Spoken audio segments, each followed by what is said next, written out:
You can count when you're happy. 1, 2, 3, 4. You can count when you're sad. 1, 2, 3, 4, 5. Or count when you're frightened.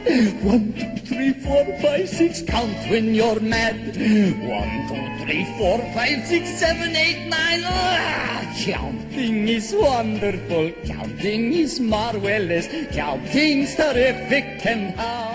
This week's episode is all about competition, and what better way to tackle that topic than with another typical crazy Kryptofreak who wants to win a high school election so badly she's willing to kill for it. Heaven forbid a normal school function happens in this town without a psychopath with superpowers trying to kill someone. So far we've had a homicidal kid at homecoming, a flaming football coach trying to win a championship, an incident involving cryptopowers on 2 different field trips, and now the election for class president.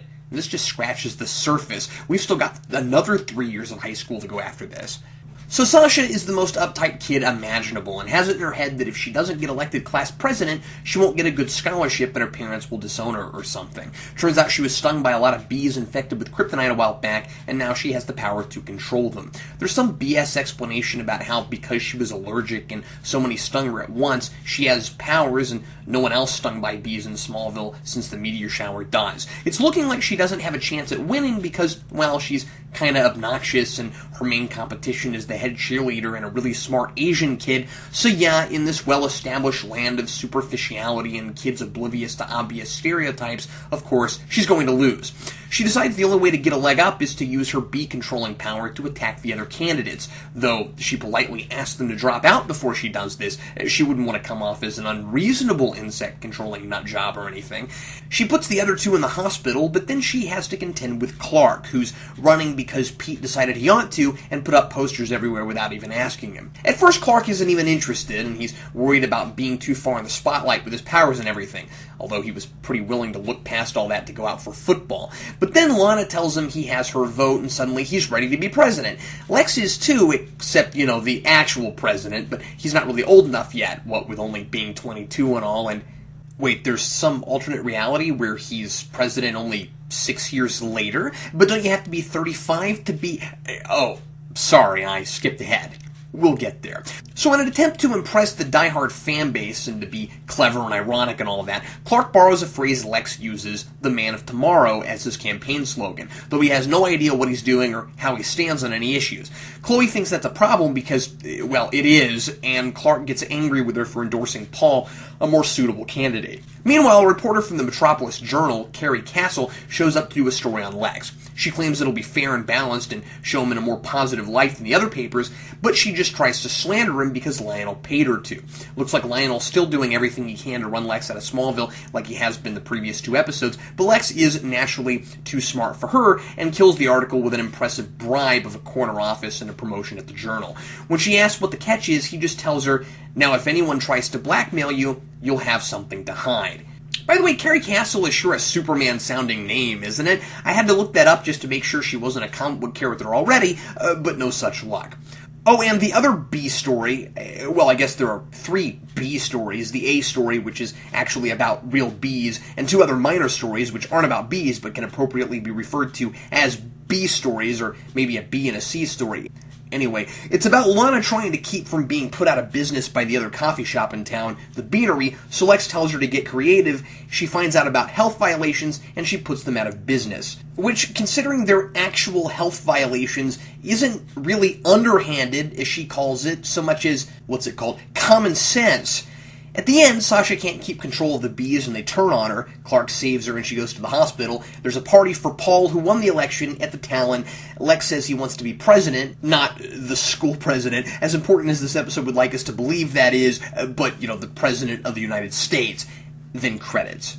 So at the risk of being predictable, the biggest plus for me this episode is the Lex subplot. I like that Lionel continues trying to get Lex out of Smallville every imaginative way he can, and that Lex is smart enough right away to know it's his dad pulling the strings. The episode finds a lot of goofy ways to bring up the subjects of competition and integrity in competition, but this plot deals with that the best, with a reporter who's willing to do or say anything to get ahead. Lex admires that kind of ambition and tenacity, but as we saw with Dominic last episode, he doesn't admire people who do his father's dirty work for him. When he he first finds out what Carrie Castle is really putting in her article, he asks her what it will take to make it go away. He knows how these things work. He doesn't want to be as underhanded as his father, but on the other hand, he still believes that in the real world, sometimes fairness and honesty are luxuries if you want to succeed. He's been played and he knows it, so he folds his hand. Or so we think at first. Because then Carrie tells him she can't be bought off. And then later, he comes up with a new strategy.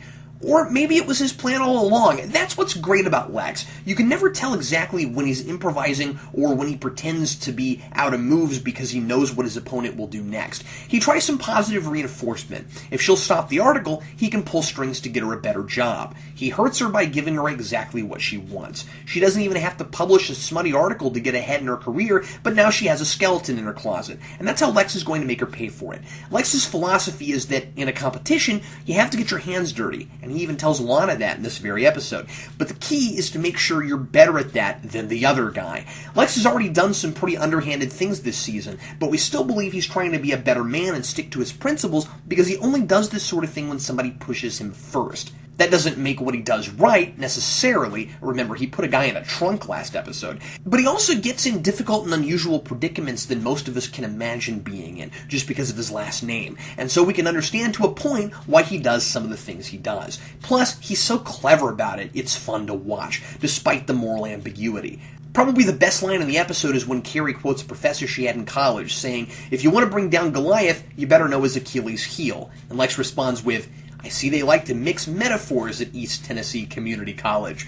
While there are too many Superman references in this episode to be believable, I like how the Man of Tomorrow slogan comes up. Instead of just pulling it out of the ether, like Jonathan seems to have with the Fortress of Solitude back in the pilot, considering Jor-El will conveniently call something else that years down the road, Lex gives Clark some advice about running for office, saying the Man of Tomorrow is forged by his battles today. And as much as I kind of resist all these comic titles and subheadings popping up this early in the series, I mean, really, years from now, who's going to remember this and decide to equate it with Superman? Surely Superman won't call himself the Man of Tomorrow. I like that it's used to make a point about Clark. He is, of course, not Superman yet, and he's not ready for the public arena at all. He wants to help people, he has a decent moral center, but he doesn't have any strong feelings about anything in particular. As Chloe discovers, he doesn't really stand for anything. He says, again in a joke I think comes just a little too early in the series, "I stand for truth, justice, and other stuff." Chloe calls the Man of Tomorrow slogan presumptuous. I love that, because it is! It's like the episode is actually calling attention to the idea that it's way too early for these references, which makes them a little easier to deal with. But I'm impressed that it's actually using this one to further its story rather than just as a cheap reference to make the fanboys and girls giggle. Clark has saved some people, sure, but mostly in really easy situations for him. His mettle really has yet to be tested, and so Lex's line really rings true. Clark needs some life experience, and at the very least, he just needs to focus and decide who he is and what he believes in before he's going to be leader material. He falls into the popularity contest trap, and that means he's got a long, long way to go before he can be Superman. Unfortunately, I think this episode takes him back a couple paces from the guy who was beginning to get proactive and really find his selfless side. You know, the Clark who gave up a good chance to be with Lana because he didn't want to take advantage of a difficult situation with Whitney and his ailing father, who just last episode went to Whitney to make sure he was okay after his dad's latest heart attack. Now, the same guy is running in an election he has no interest in because he wants to impress Lana. He's back to insecure and indecisive Clark. Sure, make him not ready to be Superman yet, but don't bring him back this far. First, he doesn't want to do it because he's used to trying to stay out of the spotlight. Again, that's stupid. He went against his father's wishes in the third episode wanting to play football. Oh, but playing football was mostly about Lana. I see, so once she cares about this, it's like football. Okay. So then he does the very obnoxiously typical 9th grade thing and assumes that his friends will always root for him no matter what, and then gets super angry when one of them doesn't, even if she has a really good reason. Chloe is entirely in the right on this one. Clark has no platform and is only running because of Lana. Paul has a platform, and Chloe agrees with it. And she gives Clark every opportunity to make his campaign about more than popularity before she decides who to endorse. Then at the end, guess who convinces Clark that Chloe's just doing what she thinks is right, that it isn't personal, and that Clark really should have put more substance in his campaign? Lana, of course. I don't like Clark at all this episode. He's not thinking, he's immature, and I think there's evidence from previous episodes that he should have moved past some of this behavior. Jonathan also has a line that makes me scratch my head. The episode tries to make us think that Lana's not the only deciding factor in Clark choosing to run by having his father give Clark the advice that once you start quitting things, it's hard to stop. But I don't see how that applies here at all. When Clark tells his parents about the election, he's not thinking of quitting something he decided to do. He's thinking of quitting something he was coerced into. That's not quitting. That's learning to tell your friends no when they push you into something too hard.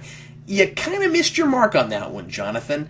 Finally, the Kryptofreak plot is hackneyed together, and her motivations are the flimsiest yet. She keeps saying that her parents will go ballistic if she doesn't win the school election. First, I don't remember anyone at my high school taking an election as seriously as these kids do.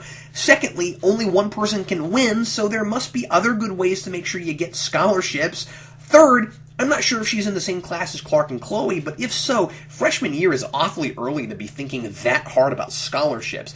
And lastly, we never see these crazy parents she goes on about, so there's no way to know if she's lost her mind or if they are that obsessed with the school election and it's their fault she's gone postal.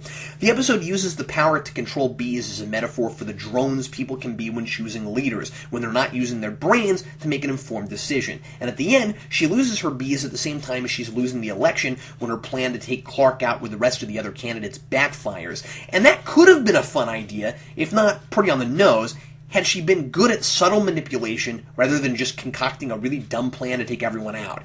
It doesn't take Clark and Chloe long to say, hey, wait a minute, the only people being attacked by bees are the other class presidential candidates. I mean, what did she think was going to happen? And questions to ask Jarrell when I get to heaven. Does kryptonite make bees smarter? Not only can Sasha control them, but they can also apparently, without any instructions from her, all come together to form her face in an attempt to make her feel better. Those are some really intelligent bees. And does Principal Kwan have the crypto power of knowing what car every student drives?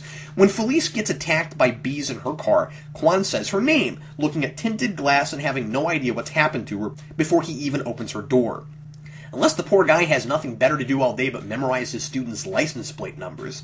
I've got very little to count this week, which I guess blows my theory about good episodes having less stuff on the scoreboard. We've got one Kryptofreak, again that's Sasha, with the power to control bees, and her villain motivation is, I deserve to win this election, and I've got the homicidal obsession and killer bee army to prove it. We've got one instance of Clark and Lana in the Loft. It's at the end when Clark reads her his speech. We've got one character walking away from somebody else angry. That's Clark when Chloe decides to endorse Paul over him. And we have a new category this week, and that's references to President Lex. We've got one of those, and I wasn't counting this before, but that brings us up to 2. We had another one earlier in the season. Now, I'd like to keep counting blatant DC references. I talked about this before, but there are just too many to be accurate with it. So I'm going to count this one, especially since it pops up twice in the first season alone. And I'm also going to count S's and Shield soon as new instances of those pop up. But phrases like Man of Steel, Man of Tomorrow, and Faster Than a Speeding Bullet pop up a lot, and I don't have a good category for that, because again, like blatant DC references, I'll probably miss a lot of references that should count, and there's no point in counting just the first time each of those pops up, because, trust me, every one of them is in there somewhere, and I'll mention them even though I'm not counting them. And there's one instance of convenient unconsciousness, when Clark saves Sasha from the explosion at the end after she's been stung by thousands of bees for the second time in her life.